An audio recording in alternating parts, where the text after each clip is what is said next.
Hello, and welcome to the Professor Podcast with Ruth and Claire.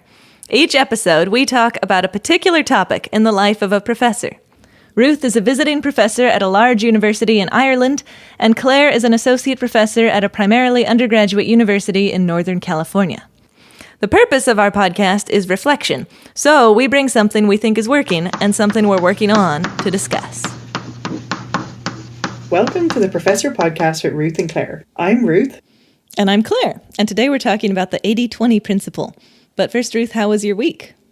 My week was great. I kind of realised that I'm ridiculous about swimming. So we haven't gone as often because we've kind of been trading colds and illnesses, me and my sister. But I realised this week I had to have a really small, really minor operation thing, but I had stitches. Mm-hmm. And afterwards I was talking to the guy and he was like, okay, here's all the things you can't do and the stitches have to come out in 10 days. And I was like, oh, I can still go swimming, right? And he honestly looked at me like I was the stupidest person. He was like, in Dublin Bay, because the water is not particularly clean. He's like a wound in Dublin Bay, really? And I was like, never mind. Oh, okay, yes, I realized I'm being ridiculous. So I just kind of was like, oh, wow. But yeah, not just kind of, I was like, oh, I guess I really do like swimming if I'm willing to risk, a terrible, infection. So yes, so that was my week. But how about you? How was yours? Well, I love that you've identified swimming as such an important thing to you. And I didn't realize that you went swimming in a bay. I was picturing, I don't know, the coast of the ocean. But it's in the bay that you normally go swimming? Well, it's kind of, God, I don't know now how to describe it. Dublin Bay... no, it is a bay. It is, yes. It's between two kind of cliff heads, so yes. Cool. It's a bay. Interesting. I have to look at I haven't gone geography. Yeah, no, me too, man. Me too. But yeah. My week was good. We're in our new house, totally in. Hooray. And yesterday I baked cookies in the new house, and so it really felt like, okay, now this is the spot. I've, found all the ingredients, found all the measuring devices, found the pans, found the mixing bowl, and baked, I don't know, it just feels like now it is home. So that's nice. Oh, I always feel to me, baking cookies is advanced. So to me, the first time I clean the house kind of feels like then it's mine. So see, I haven't done that feels yet. like it's weeks in. Well, I'm sure you did after the cookies. But yes, that's awesome. Yes. That's That's very nice to be in our new spot. Yeah, here's my other thing about this week. Do you know, you kind of, Pyrex is so ubiquitous. Uh-huh. Now, you just kind of assume that all glass dishes are Pyrex, kind of. Yes. So I found out the hard way that was not true. Mm-hmm. So by breaking I was making edible... Well, yeah, I was making edible slime, which honestly actually churns my stomach and it just sounds so disgusting. But my daughters really wanted to make it. And I was doing when you put the dish over the boiling water and it exploded. So luckily nobody was hurt and it was fine. But I was like, oh, everything isn't Pyrex. I need to remember that. So yeah, a hard lesson to learn. I've had that experience in chemistry labs where some glass is fine to go hot cold. Some glass is fine to do your really exothermic reaction where it's going to get really hot, but some glass is not. And thank you for telling me this because I feel stupid. So thank you. Oh, that's no. helpful. I mean, yeah.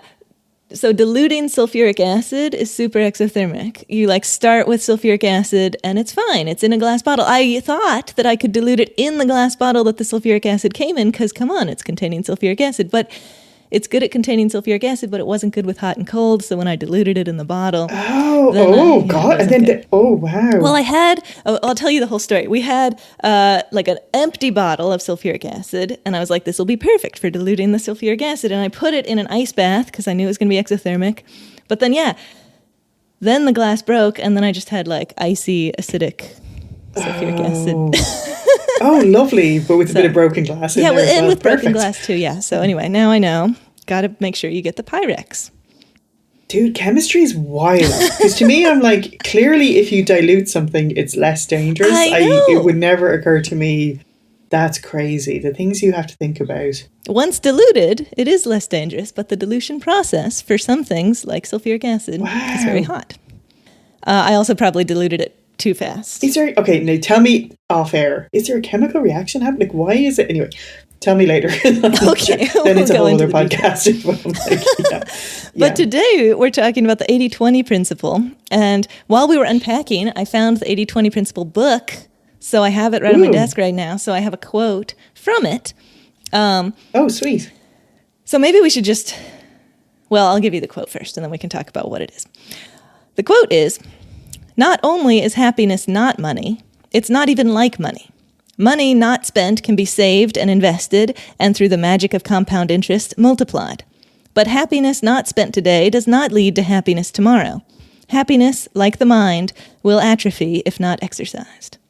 Oh. And I thought that was both a cool concept and fun because, I don't know, when you hear about the 80-20 principle, I don't immediately think about happiness, but he talked a lot about happiness. And so anyway, that's cool.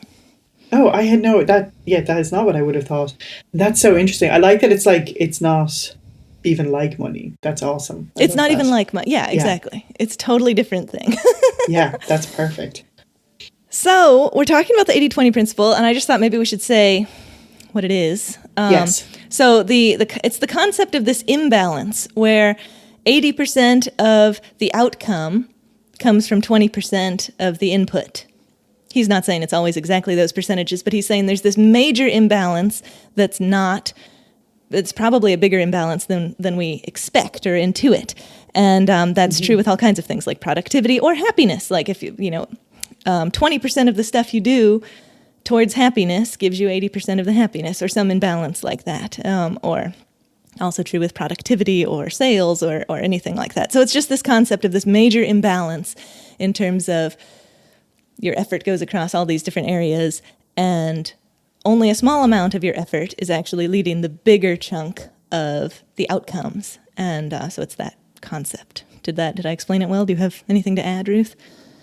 Yeah, I think for some reason I've heard it in terms of like your wardrobe and like. Okay, cool, great. What's the wardrobe example? I don't even know if that's true, but it's like you only wear like 20% of what's in your wardrobe. Do you know what I mean? And you should. Sure. But this week I was like, I have to clear out the girls' clothes. And I feel like at the moment it's actually 99% of the clothes they don't wear. Sure. And I just mash like the 1% because they've grown out of so much stuff, but I haven't cleared it out. So I just like squeeze the 1% of clothes that do fit them on top of all the clothes that don't and like close the door and hope for the best. So I need to get into the wardrobe and clear it out and sort through their stuff. The 1% would have so much space in the wardrobe without that 99%. I know. And then you can just see what you have and get on with it. So totally, I am, So what is working for you with the 80-20 principle? So I think I'm kind of thinking about it with, and I think I was thinking of it kind of weirdly, where I was thinking that like feeling bad for not doing the final 20%, if you know what I mean. So like if 80%, like, what am I trying to say? So you do your thing and you get 80% of the way there. And then the last bit would take so much effort to get that final 20%. Yes. And so I was always like, the message I took from that was like, get yourself together and make sure you do the last bit. And then I guess like when we talked about it, I was kind of getting it a bit better. And like the concept of good enough is good enough. And sometimes you just have to make a pragmatic decision of it's not worth it to do like the huge amount of work it would take to get that final 20%. I'm just going to call this good and leave it there. And so I think the good enough is good enough. But it's funny when you see students talking about this kind of thing where they think, oh, like, I only studied for 2 hours and I got 50% on my test. Then if I study another 2 hours, I will get 100%. You're like, no, because the last 50% is not the same effort as the first 50% or whatever in the 80-20 parlance. So you know true. what I mean? And so sometimes that's fine. Sometimes you're like, I am happy to get 80% on this assignment and it's not worth spending another 100 hours to finesse it. But I think sometimes students think these things are like a linear process and like, oh, if I just spend one more hour then, and it's, so I think that's a hard lesson both to convey to students, like to get them to understand that sometimes, and then also they have to sometimes learn it the hard way. For sure. I agree completely. And I really do think that's one of the main things about this 80-20 principle is realizing that things aren't linear. Like, it's not like Yes. one more hour equals the same amount of productivity as the last hour or whatever it is. And then as far as these students studying, I mean, it seems to me that if we flip it around and look a different way, probably 20% of what they're studying is actually getting them that grade that Yes. they got, Yeah. you know? And then the other 80% of what they're doing isn't as useful. So if they were able to identify, or if we could better help them identify, this is the stuff that's actually giving you a huge amount of impact, then they could spend more time on that and kind of explode the amount of stuff. Totally. That the amount of outcomes that they're getting. Because if 80% of it is kind of not really getting them anywhere, then just cut that 80%, expand the 20%. You know what I mean? Yes, So, yeah. totally.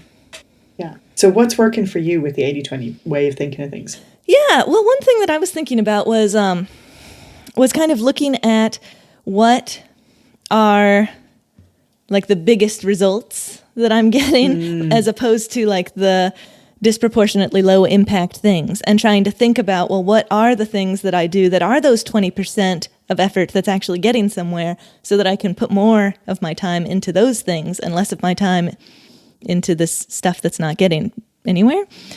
So I was kind of thinking like the students that I mentor closely, I feel like that's a big impact, and I really feel good about that impact. Or really thinking about how I structure my classes and trying to set the atmosphere to be inspiring and getting the tone of my classroom the way I want it to be, and really being clear about how I express the concepts that we're trying to talk about and coming up with the way that I'm most excited to share. Those are things that I feel like I really enjoy doing, and I feel like they have big impacts, and I would like to expand on those things. And then I was thinking about some other things. I mean, longtime listeners will not be surprised that grading and answering email and things like that, interruptions, non-intentional things, filling out forms. Even I'm going to throw in reviewing papers. I like reviewing papers. I'm totally down to review some papers, but I feel like it's not a huge impact compared to some other big things. So I was thinking those are the kind of things that I spend my time on, that if I could shrink that down and then allow mentoring students closely, crafting my atmosphere of my class, I would have an overall bigger impact if I adjusted those. You know what I mean? Totally. And I sort of like being the big negative person that I am, but I like the idea of cutting things out. Do you know what I mean? Not just like trying to, because I think I told this story on the podcast before, but I was at a workshop where a lady was talking about her class, and for like whatever personal life stuff was happening, she had to like really cut back on certain things she was doing in the class. So she like way reduced the number of quizzes, all of this stuff. And she said it had no impact on the student learning or grades. I mean, whatever. It didn't have a big impact. As far as she could measure. Yeah. Right. And sometimes like that, like just identifying, like you said, the things that are really important, but also just the things you could let go of. And like, I think that's really, because like you said, like reviewing papers is great. And, in terms of the old tenure file and putting things like, but then doing that 1 million of those is probably just not what you, is. Yeah. I totally agree. Yeah. And I love what you're saying about let's actually cut things out. And another quote that I considered for this was from the same book. If your insights are not unconventional, you're not thinking 80-20. Like doing the conventional thing is not what we're talking about. We're talking about saying, wow, these are the things that are really impactful. I'm going to really go in on those. And that's kind of unconventional. Yeah. And so I was thinking, like one of the things we talked about on this podcast before was my self-graded exams that I've only done one time so far, but I'm really excited about. And that's kind of exactly what we're talking about. I'm working on the atmosphere of the classroom and thinking about how to craft great learning outcomes. And I'm cutting out all this time grading. It's kind of perfectly shifting the time in the direction that I want to go. So more things like that is kind of what I'm thinking about. I love that. And it kind of reminds me of a previous episode we had where we were talking about inspiration, and you were talking about kind of curating your environment, or you know what I mean? And so this feels like that too. Totally. Yeah. Because not only are we setting up for productivity, but we're setting up for inspiration and happiness and excitement. I'm doing the things that I want to do and not things that I hate, like grading. Yes. What are you working on? So I think what I'm working on is sort of in the concept of like, what am I trying to say?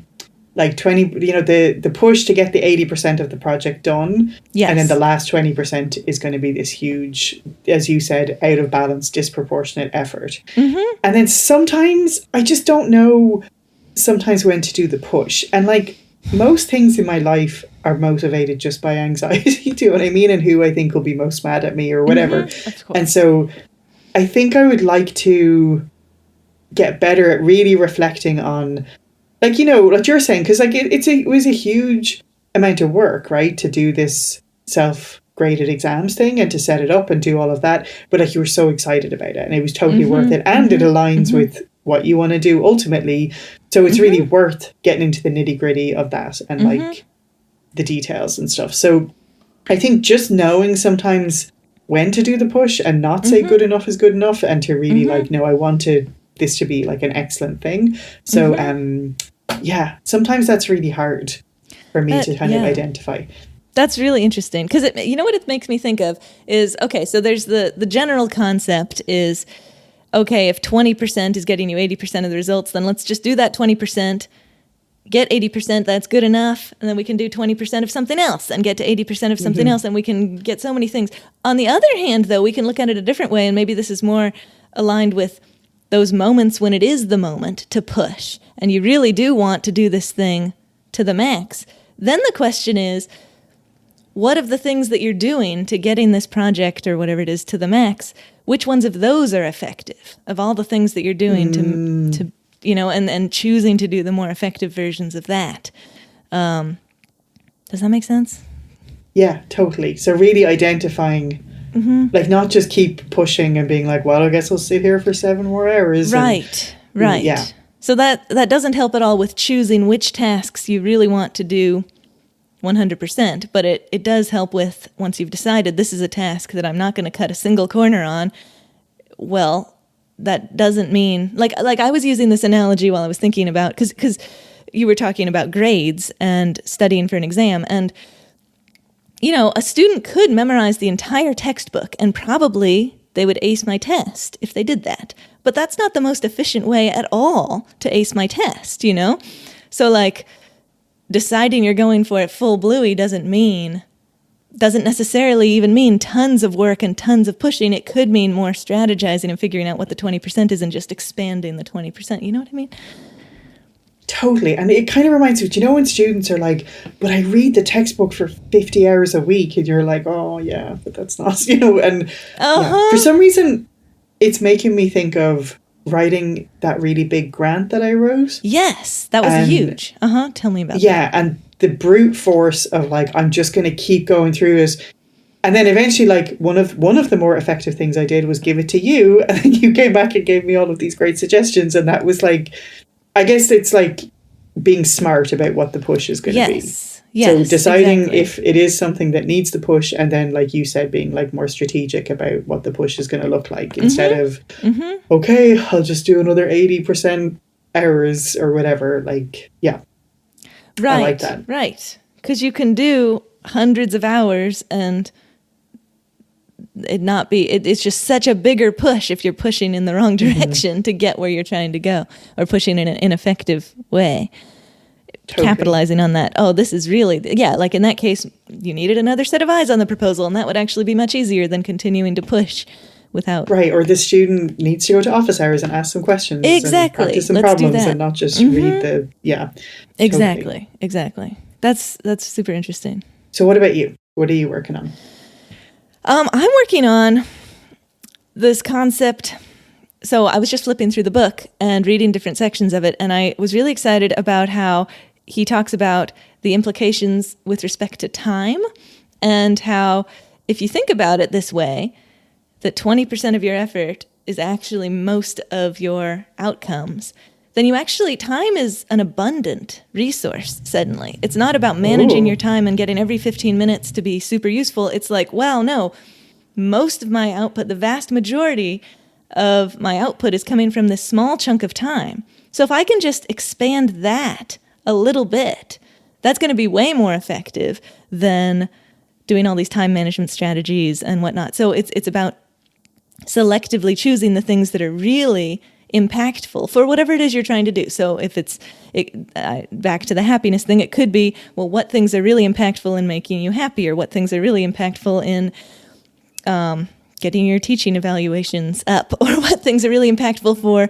you doing something you're really excited about, whatever it is, for moving this project forward. Anyway, the point is, if 20% of your effort and time is going towards most of your output, then the thing to do is to identify that 20% and then try to expand it, and suddenly we'll have much bigger impacts than trying to be really efficient with your time without being selective is going to make you more efficient, but in doing these things that are less impactful. You know what I mean? So anyway, yes. I really love, because I always do feel time poor, and I know that's just a psychological thing and not representing reality, but so this is kind of a way of thinking about it that makes me feel more time rich and be more thoughtful about, well, what is it that would be really great to do? What am I excited to do? How can I contribute best? And that's a much more inspiring mindset. Yeah, I love it. And I think I'm sort of feeling called from everything you're saying to just really focus on those energizing things. Do you know what I mean? I love it. Like when I'm saying, when should you push through? And it's like, you know, just the example again of the self-graded exams, like something that is energizing and gives you kind of the creative buzz, then maybe that's the thing that's worth. And then, like you said, being strategic about what you do, actually push through on. And I love that. I love that because we hadn't really answered how do you choose which things you're going to really choose and push on. And I love your thought of maybe it's what is energizing and what really is exciting. And I think probably that's an excellent choice for many reasons. And how time rich are you going to be when you start turning down all those journals? You're like, nope, I'm not reviewing this paper. Nope. Sorry, that's terrible. But it's true. Like, I think, Yeah, totally. And it's just, I don't know. I feel like I've read, there's so much discourse out there about, managing your time better, being more efficient, being more intentional about this hour versus that hour. And that's all very useful. And I'm not saying it's not, but I'm just saying that this is kind of a fundamental below that but which things are actually getting you towards what you're trying to do. What the content. And let's choose those things. Yeah, exactly. And so I really appreciate that kind of step back. Yeah. And it kind of feels like that's sort of resonant too of like the whole process of you being on sabbatical, because you have the opportunity to think about these things, because it is so hard when you're in the midst of all the stuff to really stand back and go, okay, what is actually important to me? So this is cool. I'm very excited to see how it's going to be. I mean, I don't want to rush you through your sabbatical, but it's going to be exciting to see when you go back. I still have more months of sabbatical, but yes, no, I'm excited to take these lessons and bring them back to the, regular teaching focused time of not sabbatical. And it's like you say, when you have the ear infection is when it's a little bit harder to figure out how to feel good when you have an ear infection. And so anyway, taking this time to think about things like the 80-20 principle and inspiration when we're in good places, it allows us to hopefully bring it forward into when we really need it. Totally. And can I tell you something? Because you have such a good attitude about the sabbatical. But my daughter this week was on midterm break, and on Monday she was like, "Oh my God, it's Monday! We only have whatever many days left, and it's almost over." And I was like, "Oh my God, you're so your mother's daughter. Like I'm so like that. So like you're just like, oh my God, it's nearly over, and we haven't even like yes." So I'm glad that is not your approach to sabbatical and that you're just enjoying it. I totally remember being on vacation and having similar feelings and then trying to restructure them to like, well, heck, 2 days from now, I would really have liked to be in the position I'm in today because I'll have all that more vacation, so I should try to feel that now or whatever. I remember intentionally thinking about that because, it is very natural to be like, oh my goodness, this great thing, we're already using some of it. I have this resource and it's getting... I know, totally. Yeah. Well, thank you so much, Claire. This was super interesting. Yes, thank you, Ruth. Thanks so much for joining us on the Professor Podcast with Ruth and Claire. We're delighted to have you as a listener, and we would love to hear from you. And if you want to email us, our address is contactprofessorpodcast@gmail.com. We'd love to hear any of your suggestions for future shows or professor quotes that you might want to share with us, or even just things that have come up for you when you were listening to previous episodes. And if you've been enjoying the podcast, we would love if you would spread the word. So the best way to spread word is by telling people you know if you think they should listen to it, or you can leave us a review wherever you listen to your podcasts. Thanks so much for joining us, and we'll see you next time.